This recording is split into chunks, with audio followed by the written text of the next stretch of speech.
ಹೌದಪ್ಪ, ನಮಗೀಗ ದೇವರು ದೇವರು ಅಂತ ಹೇಳ್ತೀವಿ. ನೀವು ಇದಕ್ಕೆ ಹೇಳೋದು ನಾವು. ನೀವು ಏನು ದೇಹದಲ್ಲಿ ಎಷ್ಟು ಮಂದಿ ದೇವರುಗಳು? ಅಗ್ನಿ ದೇವರು, ಸೂರ್ಯ ದೇವರು, ಅಂದರೆ ನೀವು ಮಾತಾಡೋದು ಸೂರ್ಯ ದೇವರು, ಅಗ್ನಿ ದೇವರು, ವಾಯು ದೇವರು, ಅರೆ ಎಷ್ಟು ದೇವರುಗಳು? ಇದು ಪ್ಯಾಂಥಿಯಿಸಮ್ ಅಂತಾರೆ ಇಂಗ್ಲೀಷ್ನಲ್ಲಿ. ಅದು ಬಹುದೇವತಾವಾದ. ನಿಮಗೊಂದು ಇಷ್ಟೇ ಲೆಕ್ಕ ಇಲ್ಲ, ವಿಪರೀತ ದೇವತೆಗಳು.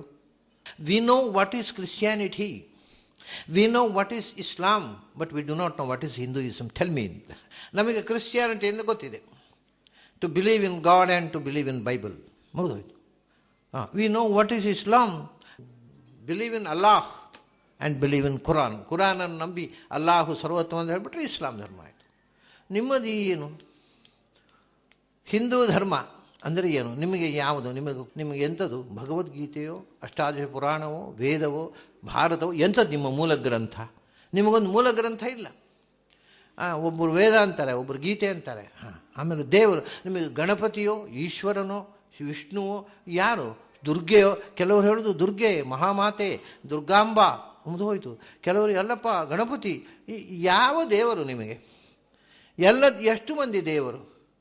ಅದರಿಂದ ಏನು ವಾಟ್ ಈಸ್ ಹಿಂದೂಯಿಸಮ್? ಎಲ್ಲ ನಮ್ಮ ಸರಿ ವ್ಯವಸ್ಥೆ ಇಲ್ಲ. ಎಲ್ಲ ಒಬ್ಬೊಬ್ಬರು ಒಂದೊಂದು ದೇವರು, ಒಂದೊಂದು ದೇವಸ್ಥಾನ. ಒಂದು ಕಡೆ ಗಣಪತಿ ದೇವಸ್ಥಾನ, ಒಂದು ಕಡೆ ಶಿವ ದೇವಸ್ಥಾನ, ಒಂದು ಕಡೆ ವಿಷ್ಣು ದೇವಸ್ಥಾನ. ಏನು ಮಾಡಬೇಕು ಅಂದರೆ ಶಿವನಿಗೆ ಪೂಜೆ ಕೊಟ್ಟರೆ ವಿಷ್ಣುವಿಗೆ ಸಿಟ್ಟು ಬರುತ್ತೋ ಅಂತ ಬೇಜಾರು, ವಿಷ್ಣುವಿಗೆ ಪೂಜೆ ಕೊಟ್ಟರೆ ಶಿವನಿಗೆ ಬೇಜಾರಾದೆ. ಒಟ್ಟು ಪಚೀತಿ ನಮಗೆ. ದೇವರು ಏಕೋ ದೇವ ಸರ್ವಭೂತೇಶು ಗೂಢ ಅಂತ ನಮ್ಮ ಉಪನಿಷತ್ತುಗಳು ಸಾರತಾವೆ. ಒಬ್ಬನೇ ದೇವರು. ಆದರೆ ಒಂದು ತಮಾಷೆ ಏನು ಗೊತ್ತುಂಟ? ಭಾರತೀಯ ಹಿಂದೂಯಿಸಮ್ನ ವೈಶಿಷ್ಟ್ಯ ಏನು ಗೊತ್ತುಂಟ? ನೀವು ಏನನ್ನು ನಂಬಿದರೂ ನಿಮಗೆ ಸ್ವಾತಂತ್ರ್ಯ ಇದೆ.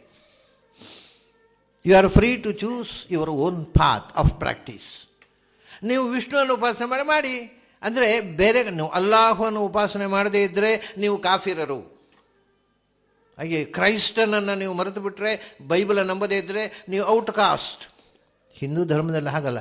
ನೀವು ದೇವರನ್ನು ನಂಬಿದರೂ ಹಿಂದೂಗಳು, ದೇವರನ್ನು ನಂಬದೇ ಇದ್ದವರು ಹಿಂದೂಗಳು, ವೈಷ್ಣವರು ಹಿಂದೂಗಳು, ಶೈವರು.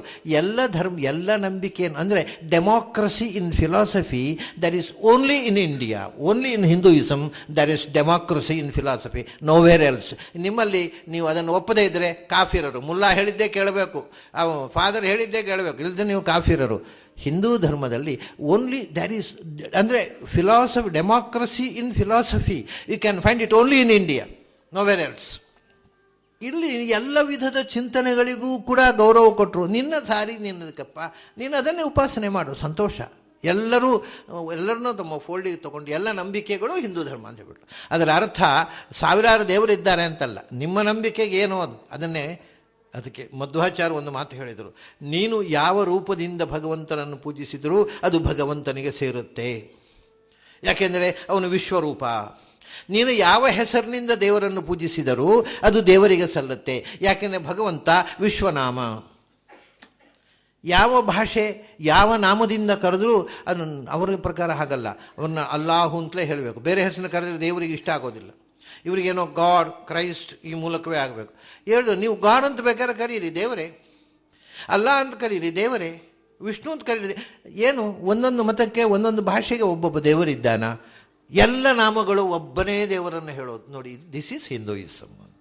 ನೀವು ಏನು ಸರ್ವದೇವ ನಮಸ್ಕಾರ ಕೇಶವಂ ಪ್ರತಿ ಗಚ್ಚತಿ, ನೀವು ಯಾರಿಗೂ ನಮಸ್ಕಾರ ಮಾಡಿ, ಅದು ಭಗವಂತನಿಗೆ ಹೋಗಿ ಸಲ್ಲುತ್ತೆ.